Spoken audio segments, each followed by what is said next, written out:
మన ప్రభువును రక్షకుడైన యేసుక్రీస్తు శుభనామమున వందనాలు. ప్రియదేవుని సంగమా, ప్రియదేవుని బిడ్డలారా, మరొక ఉదయకాల సమయం దేవుని వాక్యాన్ని ధ్యానించుకున్నాను. ముందుగా ప్రార్థన చేసుకుందాం. ప్రార్థన.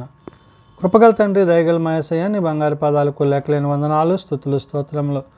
గతించిన రాత్రినంతా నీ రేఖల చాటును కాచి కాపాడి సంరక్షించి సజీవ లెక్కల నుండి ఉదయకాలం లేచి నిన్ను ప్రార్థించి స్తుతించుండగా వాక్యమైన దేవుడు వాక్యం ద్వారా నాతో మాతో మాట్లాడి మీరే మహిమ ఘనత ప్రభావాలు పొందమని యేసునామమున అడుగుచున్నాం తండ్రి. ఆమెన్. ప్రియదేవుని సంగమా, ప్రియదేవుని బిడ్డలారా, నేడు దినముకు ఏర్పాటు చేయడం వాక్య భాగము అపోస్తుల కార్యముల గ్రంథము 6వ అధ్యాయము 1-4 వచనాలు ధ్యానం చేసుకుందాము. అపోస్తుల కార్యముల గ్రంథము 6వ అధ్యాయము 1-4 వచనములు ఈ విధంగా రాయబడినవి. ఆ దినములలో శిష్యుల సంఖ్య విస్తరించుచున్నప్పుడు అనుదిన పరిచర్యలో తమలో విధవరాండ్రను చిన్నచూపు చూచురని హెబ్రీయుల మీద గ్రీకు భాష మాట్లాడు యూదులు సనుగసాగిరి. ప్రియదేవుని సంగమా, ప్రియదేవుని బిడ్డలారా, విధవరాండ్ల మీద చిన్న చూపు అంటే కుటుంబ వ్యవస్థలో భర్తలు కోల్పోయిన భార్యలను విధవరాండ్లుగా పిలువబడుతున్న వీరిని ఆనాటి సమాజంలో మరి దేవుని యొక్క ఉద్దేశాలలో, దేవుని యొక్క వాక్య వెలుగులో వారిని చిన్న చూపు చూసినట్లుగా పరిశుద్ధాత్మ దేవుడు భక్తుడైన లూకా ద్వారా ఇక్కడ పలుకుతున్న మాటలు. అందుకని అంటున్నాడు, ఆ దినములలో శిష్యుల సంఖ్య విస్తరించుచున్నప్పుడు అనుదిన పరిచర్యలో అంటున్నాడు. అక్కడ పరిచర్య పెరుగుతుంది, శిష్యుల సంఖ్య విస్తరిస్తుంది. ప్రభువునందును పరిశుద్ధాత్మయందును ప్రజలు విశ్వాసులై ఉన్నారు. ఆ విశ్వాసపు పరిస్థితుల్లో ఇక్కడ ఏమంటున్నాడు, తమలోని విధవరాండ్రను చిన్న చూపు చూచిరని. ఎవరంట? తమలో ఉన్న, అంటే ఈ యొక్క పరిచర్యలో ఉన్న విధవరాండ్లు ఎవరైతే ఉన్నారో ఆ విధవరాండ్ల మీద చిన్న చూపు చూచున్నారని హెబ్రీయుల మీద గ్రీకు భాష మాట్లాడు యూదులు సనుక్కొనిరి. ఈ హెబ్రీయుల మీద ఈ గ్రీకు భాష మాట్లాడుతున్న యూదులు ఎవరైతే ఉన్నారో వారు ఈ విధంగా సనుగుతూ మాట్లాడుతున్నారంట. అంటే వారి యొక్క ఆలోచనలో, వారి తలంపుల్లో ఉన్న ఆ యొక్క అభిప్రాయాలను వారు చెప్తున్నప్పుడు మరి వారి మధ్య విభేదాలు రావటం జరుగుతుంది.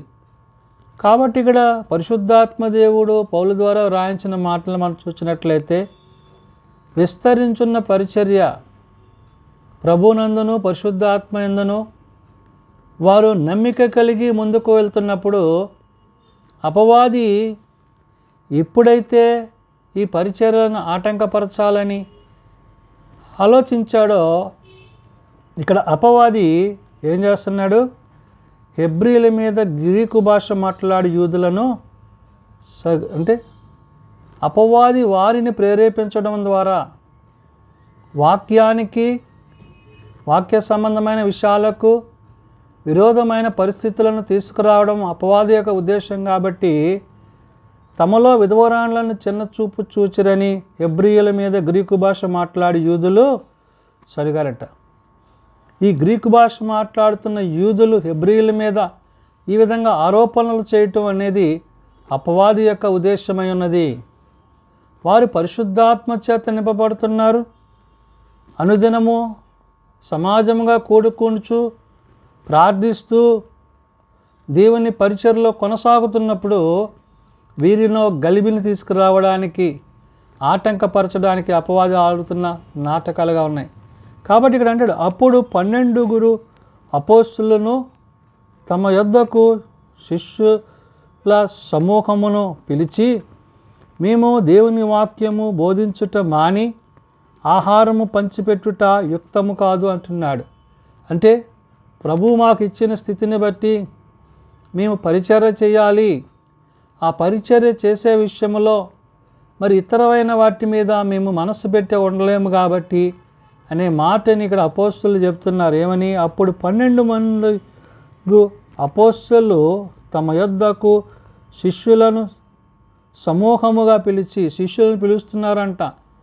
ఏమంటున్నారు? మేము దేవుని వాక్యము బోధించటం అని.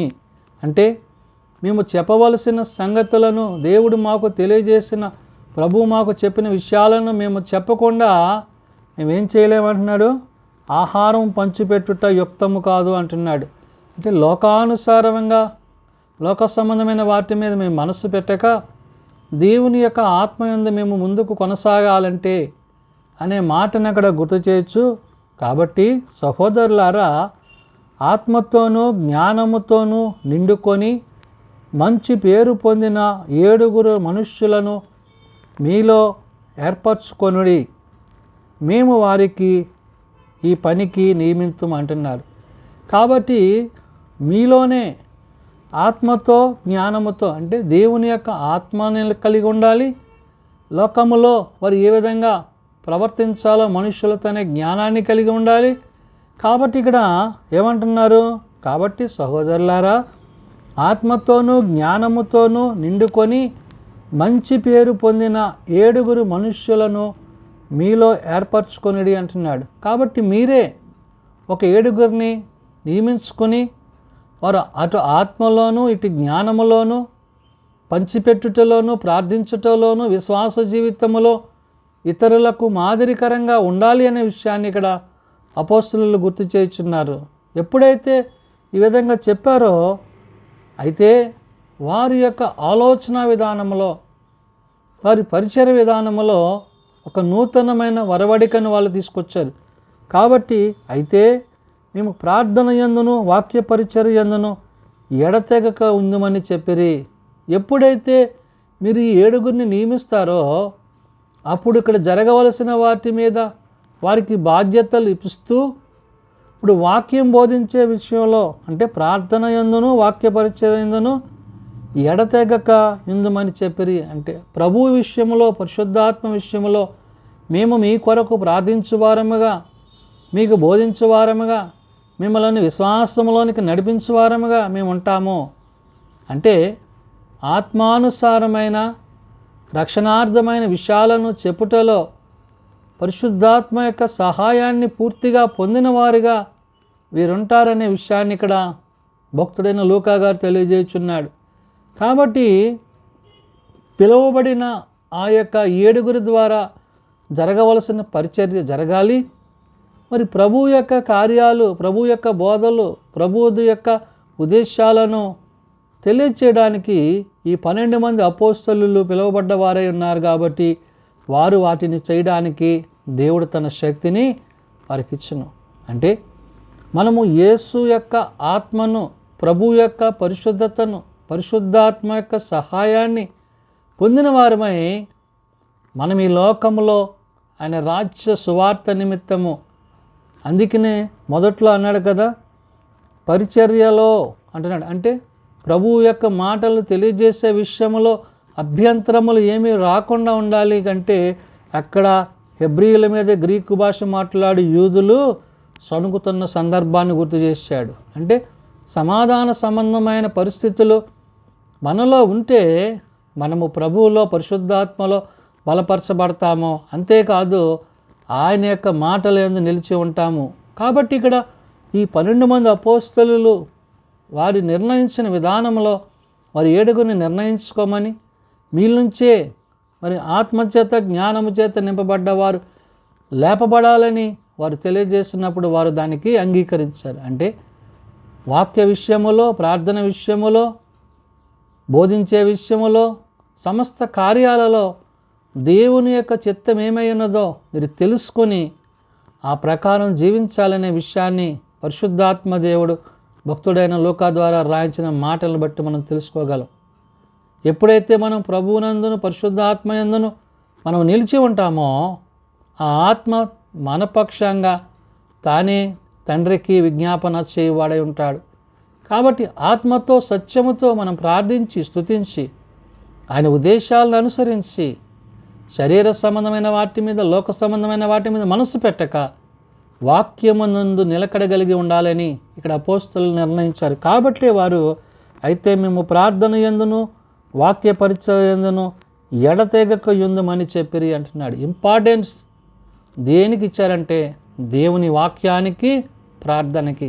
మన జీవితంలో కూడా ప్రభు యొక్క పనిలో, ప్రార్థనకి, వాక్యానికి మనం సమయం ఇచ్చిన వారమైతే ఆయన మనతో, ఆయన మన యొక్క ఆలోచనలతో ఆయన ఉద్దేశాలు నింపబడతాయి. అప్పుడు మనము ఆత్మానుసారంగా ఆయన రాజ్య వారసులు కాగలమని ఉదయకాల సమయమున పరిశుద్ధాత్మ దేవుడు భక్తులైన లూకా ద్వారా తెలియజేస్తున్న మాటలు. ప్రార్థన చేసుకుందాం. ప్రార్థన. ప్రేమ నమ్మకం కలిగిన మా తండ్రి, కృప కలిగిన మా యేసయ్య, నీ బంగారు పాదాలకు లెక్కలేని వందనాలు, స్తుతులు, స్తోత్రములు. ఆత్మతో సత్యముతో నిన్ను ఆరాధించేవారిగా, ప్రార్థించేవారిగా, నీ వాక్యపు వెలుగులో నిలిచేవారిగా, నీవు పిలుచుకున్న అపోస్తులను బట్టి వందనాలు అయ్యా. ఆనాటి పరిచర్య ధర్మములో విధవరాండ్లపై వస్తున్న ఆ యొక్క చిన్నచూపును అయ్యా, మీరు దాని విషయంలో అభ్యంతరాలను సరిచేసి అక్కడ అపోస్తులు చేయవలసిన దానిని వారికి తెలియజేసి మరి వారి చేత మరి 7 మరి జ్ఞానము చేత ఆత్మతోనూ నింపబడులాగిన ఏర్పరచుకొనమని మీరు చెప్పిన మాటలను బట్టి వందనాలు. నిజమే తండ్రి, ఏది ముఖ్యమో, ఏది అవసరమో, ఏది నీ చిత్తమై ఉన్నదో దాని యందు మేము నిలిచి జీవించుటకు మాకు నేర్పించండి. బలహీనం ప్రభువా బలపరచండి, రోగులను ఆయన స్వస్థపరచండి. మీ చేతి గాయముల చేత మాకు స్వస్థతను, ఆరోగ్యం దయచేయండి. చిన్న బిడ్డలు, యవనులు, పెద్దలు, వృద్ధులు ప్రతి వారిని వారి తరగతుల చొప్పున ఆశీర్వదించి దీవించండి. జన్మదినాలు, వివాహ దినాలు, ఆ కొడుకుల కుటుంబాలు ప్రత్యేకపరచండి.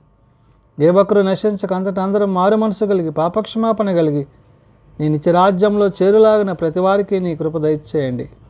నేడు దిన పరిచర్య సేవలు మమ్మల్ని నడిపించండి. ఏది ఉత్తమమో, ఏది ఉన్నతమో, ఏది నీ చిత్తమోనైనా తెలుసుకుని ఆ ప్రకారం జీవించుటకు అట్టి కృప దయచేయమని నాయన. ఎక్కడ 2-3 కూడి నీ నామాన్ని స్తుతిస్తూ ప్రార్థిస్తారో అక్కడ నేను ఉంటానన్న దేవుడు ప్రతి చోట మీ కార్యాలు జరిగించుకొనమని, మీరే మహిమ పొందమని, మీరు అక్కడికి మమ్మల్ని అందరినీ సిద్ధపరచమని యేసు నామమున ప్రార్థించి వేడుకుంటున్నాం తండ్రి.